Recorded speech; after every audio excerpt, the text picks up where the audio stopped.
भारतीय परंपरेमध्ये कितीही भाज्या असतील तरी सुद्धा तोंडी लावण्यासाठी एखादा पदार्थ असायलाच पाहिजे. ते चटणी असो, कोशिंबिरी असो, लोणचं असो किंवा या पद्धतीने चटपटीत मिरच्या असो. कुठलाही पदार्थ असेल तर 2 घास जास्तीचा जातो. भाजी कितीही आवडती असेल तरी तोंडी लावण्यासाठी असा एक पदार्थ असायलाच पाहिजे. आज आपण अशी चटपटीत मिरची पाहणार आहोत जे 2 ते 3 दिवस सहजपणे टिकून राहतो. तर या ठिकाणी या पद्धतीची मिरची जर करताल तर भाकरी चपातीसोबत भातासोबत सुद्धा तुम्ही खाऊ शकता. भाजीची गरज पडणार नाही. पाव किलो मिरची घेतलेली आहे या पद्धतीने. तर जाड असलेली मिरची घ्यायची, याला भज्याची मिरची सुद्धा म्हणतात. तर आता याला स्वच्छ धुवून पुसून घेतलेला आहे. त्यानंतर या पद्धतीने गोल आकारामध्ये कट करून घेतलेला आहे. मी बिया सहित चिरलेला आहे थोडंसं तिखटपणा असावा म्हणून. आणि जर तुम्हाला नाही टाकायचं तर बियाचा भाग काढून टाकून तुम्ही टाकू शकता. तर इथे मी वाटण करण्यासाठी 1 चमचा धने, 2 चमचे इतकं खोबऱ्याचा खीस, अर्धा चमचा बडीशेप, अर्धा चमचा जिरे आणि त्याचबरोबर 1 चमचा तीळ, 8 ते 10 कढीपत्त्याची पानं, 2 चमचे फुटाण्याची डाळ घेतलेली आहे. आता पहिल्यांदा आपल्याला मुठभर शेंगदाणे घ्यायचे आहेत आणि छान असं खरपूस भाजून घ्यायचं आहे. थोडंसं भाजून झालं की यामध्ये आपल्याला घेतलेले सगळे जिन्नस टाकून घ्यायचं आहे. परत आपल्याला शेंगदाणे यासोबत सुद्धा भाजून घ्यायचं आहे. तर या ठिकाणी आता कोरडंच या पद्धतीने 1 मिनिट भाजून घ्यायचं आहे. त्यानंतर तीळ उडू लागतात त्यामुळे आपल्याला भाजणं शक्य नसते, त्यामुळे 2 चमचे तेल टाकायचं म्हणजे थोडा वेळ आणखीन भाजता येतो. तर या ठिकाणी आता 2 चमचे तेल टाकून घेतलेलं आहे आणि परत आपल्याला छान असं भाजून घ्यायचंय. करपू द्यायचं नाही, छान असं खमंग भाजून घ्यायचंय. तर या ठिकाणी छान असं खमंग भाजून झालेलं आहे.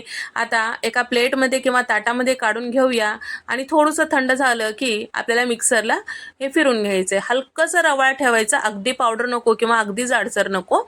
तर कुठे कुठे यामधले दाणे खातानी तोंडात यायला पाहिजे या पद्धतीने हलकंसं रवाळ ठेवलेलं आहे. आता चटपटीत मिरची करण्यासाठी पॅनमध्ये साधारण 3 चमचे तेल, अर्धा चमचा मोहरी, अर्धा चमचा जिरं घेतलेले सगळ्या मिरच्या कट करून घेतलेल्या यामध्ये टाकून घेतलेलं आहे. सुरुवातीला कमी गॅसवर छान असं परतून घ्यायचं आणि आलं लसण ठेचून घेतलेलं टाकायचं.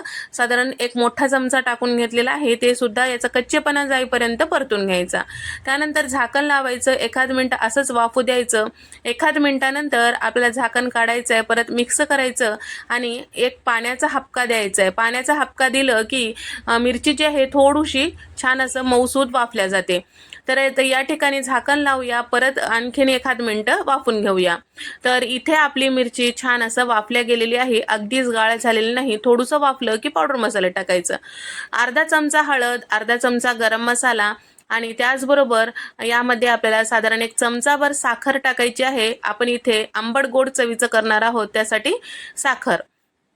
चवीपुरतं मीठ टाकून घेतलेलं आहे आणि सोबतच तयार करून घेतलेलं जे वाटण होतं ते टाकून घेतलेलं आहे. ते सुद्धा छान असं मिक्स करून घ्यायचं.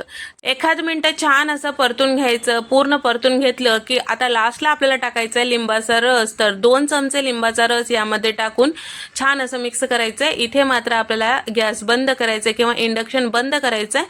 पूर्ण मिक्स झालं की इथे आपल्याला झाकून ठेवायचं आहे 1 मिनिटासाठी.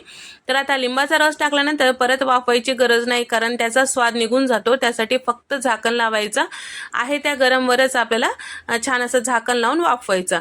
तर आता इथे आपलं 1 मिनिटानंतर मस्त चटपटीत अशी मिरची तयार झालेली आहे. तर या पद्धतीने मिरची जर करून ठेवताल तर नक्कीच तुम्हाला भाजी करायची गरज पडणार नाही. वर्किंग वुमन असताल तर तुम्हाला तर अतिशय सोयीस्कर आहे. तर आणखीन एक गोष्ट, आपण पाण्याचा हपका दिलेला आहे. पाण्याचा अंश कमी होईपर्यंत आपल्याला परतून घ्यायचं, लक्षात ठेवा. म्हणजेच आपली मिरची छान असं 2 ते 3 दिवस टिकून राहते. तुम्ही जर रात्री जर करून ठेवताल तर सकाळी डब्याला देऊ शकता किंवा जर वर्किंग वुमन असताल तर डब्याला नेऊ शकता.